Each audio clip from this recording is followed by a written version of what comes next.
আজ ছাদ বাগানে দুটি গাছ রিপোর্টিং করব। প্রথমটি হচ্ছে আমার ঘরের পুরনো একটি পিস লিলি এবং একটি নতুন টব কিনে নিয়ে এসেছিলাম।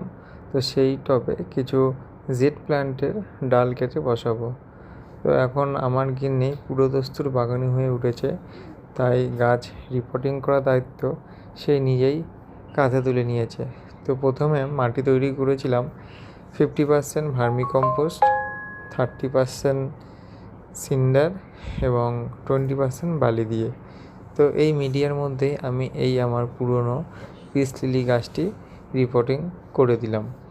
তো দেখতেই পাচ্ছ গাছটি কম জায়গাতে থাকার জন্য পাতাগুলো কেমন হয়ে যাচ্ছিল এবং নতুন ছোটো পাতা বেরোচ্ছিল ঠিকই, তবে গাছটার একটু খারাপ হয়ে যাচ্ছিলো। তো সেই জন্য এটাকে রিপোর্টিং করে দিলাম।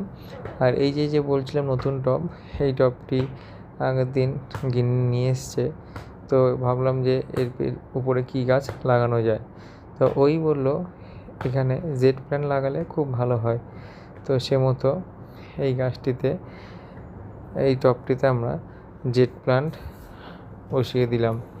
তো এই টবটায় ভালো করে মাটিটা মাখিয়ে টবের মধ্যে ভর্তি করে এবারে জেড প্ল্যান্টের থেকে কেটে রাখা এই ডালের টুকরোগুলো নিয়ে বসিয়ে দিলাম। আর বসানোর সময় একটু গ্রোথ হরমোন দিয়ে দিলাম এবং বসানোর পরে হিউমিক 99